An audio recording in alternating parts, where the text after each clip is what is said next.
E olha, ainda falando sobre isso, de acordo com a Associação Brasileira de Medicina de Família e Comunidade, ainda não há recomendações específicas para gestantes em relação ao novo coronavírus. Não há uma recomendação específica, mas não significa que elas não estejam preocupadas e que não hajam comportamentos que são importantes para a gente adotar ou para as grávidas adotarem. Mas o fato é que muitas delas estão com medo da doença, elas se enquadram, obviamente, na comunidade, nós estamos com medo, todos nós estamos com medo. E aqui comigo está a ginecologista e obstetra Lia Kretli. Lia, Tudo bem, eu já Fernanda? conversava, boa tarde.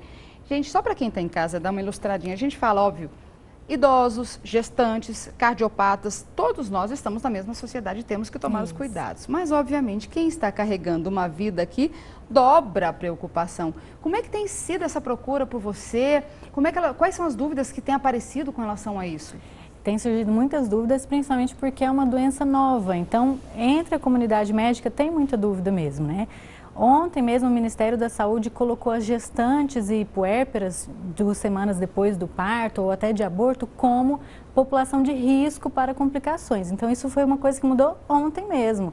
Até uma semana essas pacientes não estavam enquadradas nisso. E isso é baseado em estudos e baseado em comportamento de outras infecções, por exemplo, do H1N1. Então, a gente sabe que a gestante ela pode ter alterações da imunidade que pode evoluir com sintomas mais graves. A grande maioria vai ter sintomas leves, então não precisa se descabelar, mas precisa tomar cuidados maiores, principalmente também com o recém-nascido.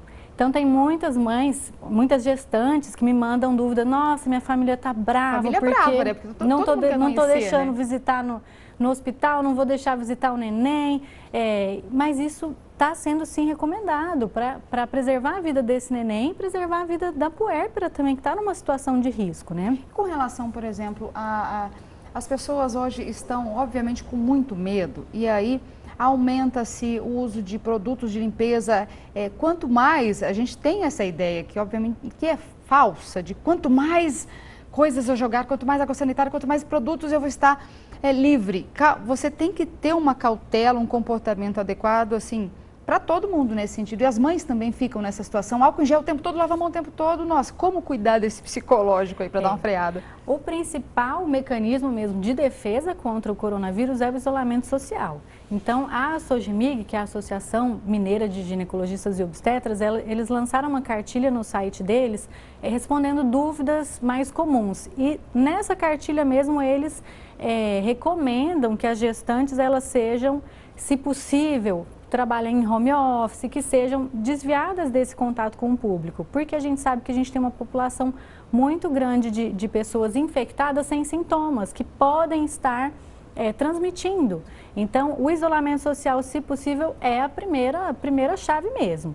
Agora, muita gente pergunta, e o pré-natal, como é que fica? Então, a gente já tem vários estudos mostrando que a ausência de pré-natal ou a ausência dos exames necessários, isso aumenta o risco para a grávida e para o neném. Então, agora, na hora de, por exemplo, fazer um ultrassom para descobrir o sexo do bebê, isso não. O pré-natal, ele deve ser mantido. Agora, exames desnecessários, vou fazer um ultrassom 3D, 4D, vou fazer um ultrassom para ver o sexo do neném, isso deve ser evitado. Quanto menos a gestante se expor, melhor.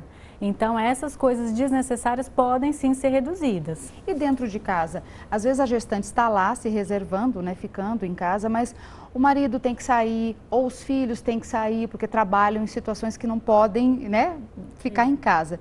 Como agir? O recomendado é quem tiver que sair, tomar os cuidados, usar uma máscara, tanto para proteger os outros quanto para se proteger. Evitar colocar a mão no rosto, higienizar a mão, lavar com água e sabão. Se não tiver possibilidade de água e sabão, aí sim utilizar o álcool gel. Tudo que for trazer para dentro de casa, higienizar, então os sapatos, as compras e minimizar essa exposição mesmo. Mas até, por exemplo, quem tem suspeita de Covid pode amamentar. Usando uma máscara, higienizando a mão, pode amamentar o neném, porque os benefícios da amamentação são inúmeros, né? Então, a gente tem que ter alguns cuidados, principalmente porque a gente não sabe, a maioria dos estudos estão mostrando que não se transmite pela gestação. Mas ainda é tudo novo, né? Tudo muito novo, muitas evidências novas surgindo a cada dia. Nós falamos das gestantes e quem estava pensando em engravidar agora não é o momento? Espera um pouquinho. Ainda não tem uma recomendação oficial. Alguns especialistas sugerem aguardar um pouco. Mas, assim, eu espero que daqui 8, 9 meses isso já tenha melhorado bastante. Mas isso tem que ser avaliado cada caso mesmo. Se é uma paciente jovem, se tem a possibilidade de aguardar uns 2, 3 meses, seria o ideal, mas não tem uma recomendação oficial ainda sobre isso. E no resumo é se cuidar, né, Lia? Sim, se cuidar e cuidar do próximo. E tiver alguns sintomas, comunicar ao seu médico, mas lembrando que a maioria dos casos são realmente leves, né? Mas a gente tem que ficar atento. Lia Kretli, obrigada, viu, por ter esclarecido. Eu tenho agradeço. certeza que muitas mães agora entraram no eixo de novo e começaram a respirar de novo, porque a gravidez é um momento bonito, né? Um momento feliz. E elas podem entrar no site da Sojimig para baixar essa cartilha se tiver mais dúvidas, ou podem me mandar dúvidas também pelo Instagram, eu estou à disposição. Lia Kretli, obrigada, viu, Lia? Eu que agradeço. E olha, gente, muitas mães naturalmente têm essas dúvidas. A Lia acabou de falar dessas preocupações todas, né? Porque é um momento bacana, são 9 meses de curtir a criança, o filho vai se desenvolvendo. Mas tem mães também de primeira viagem que só por isso já ficam mais nervosas. E nesses tempos de cuidados redobrados, com a desinfecção, está todo mundo preocupado. Quais são os cuidados necessários? Por exemplo, ali a gente falou muito da gravidez, mas e para quem acabou de ter o neném? E a preocupação da amamentação, não é?